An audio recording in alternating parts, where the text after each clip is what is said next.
Hello and welcome to a new OSQUE video. In this video, I will show you how to fix a common issue on BMW, the not working key fob. So, grab some popcorn, sit back and hit that subscribe button to watch a video. It's free. Hey there, welcome in a new video on Lisa's E91. And our today challenge are the keys. And same is happening also with the second keys. The remote key is not working anymore, so whatever I do, it doesn't work. So both keys are not working. Now, before anyone is going to say that maybe it's just the battery on the key, I would like to stop you because these key fobs are seal type, so basically there is no slot for replacing the battery, even if frankly speaking can be done.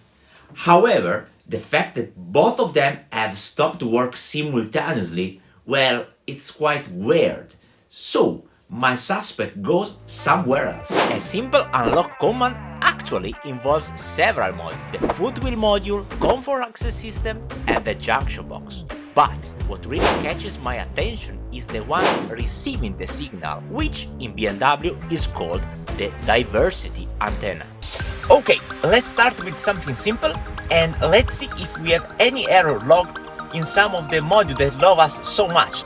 Let's connect the OBD tool and let's see if something will pop up. So we have some error in the engine control module, then we have some error on the junction box, one error on the airbag system and two error on the FRM. However, we can clear all the error for the car and let's see what error will be left. And apparently we have only one error left on the FRM module, so this is a permanent, and the error is that one.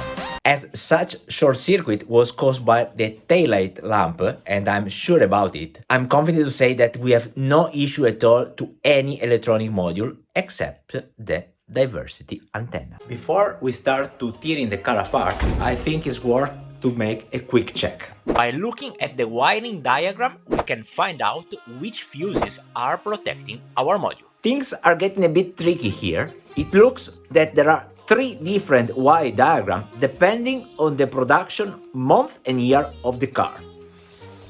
The fuse box that we are looking for is located in the glove box. So if we open the glove box, we can see that here is the fuse box and here we have the description of the fuses, and in particular we are looking for the fuses that are used for the locking system, so 33, 55, 56, 57 and 63. And here is the scheme, so 56, 57, 63, and if I'm not wrong, the other one was the 33. Am I right? Yeah. So we have to check them.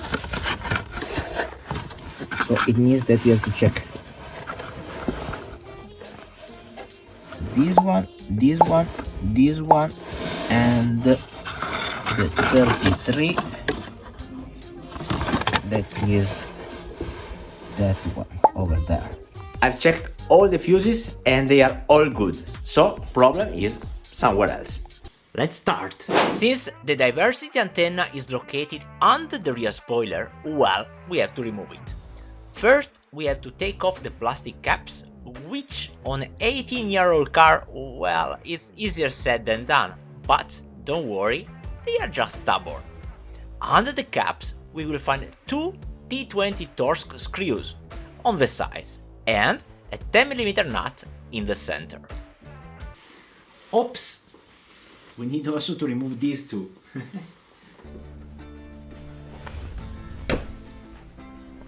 One and two. With a little persuasion, we can finally remove the spoiler, lifting the front side first and then sliding it backward. A towel will help prevent us from scratching the paint. Just be careful not to damage the wires that are still connected. Now To access the module, we first need to remove the waterproof cover. Remove the screws that were securing the cover. And this is our module. We disconnected the light for the third stop light, and this is the connector that is powering the unit, and I would like to disconnect this one as I believe the problem is on the power supply on the module. So let's remove the connector. The easiest way that I found is to do something like that, and it comes out quite easily. Pin number 6 that hopefully you can see, number 6 is that one, is expected to have the battery voltage. Let's see if it's true. So positive here, let's take some ground, and is 0 voltage. So I believe it's crystal clear that our problem is on the power supply onto the module. So I went ahead and freed up the wiring loom as much as I could. So I've cut this rubber part, and as you can see, here we have a very nice surprise. So there is a bunch of wires that are broken or damaged. So now we have a clear understanding why our remote controller was not working. Now it's time to fix them. To repair the wires, I soldered a new piece of wire and sealed everything up with a heat shrink tubing. And of course, the same procedure has been repeated and repeated for each of the single wires.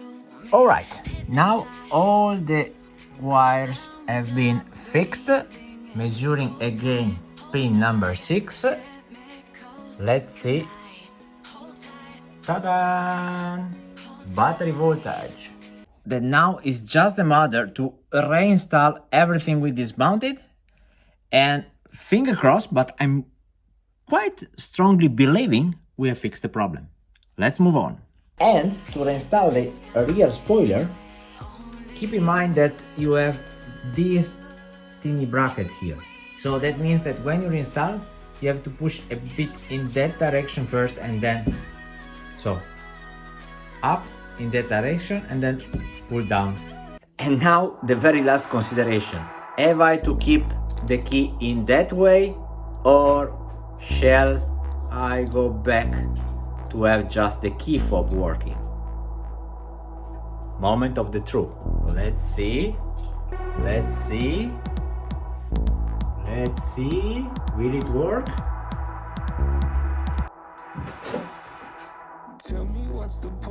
Yes! It works! Job done! Then I discovered something interesting.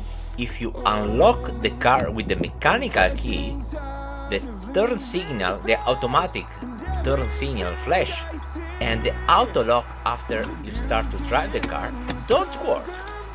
But if you unlock it with the remote, they do. That's really weird. But if you enjoyed this video, please consider to hit the subscribe button, and see you in the next video. Ciao ciao!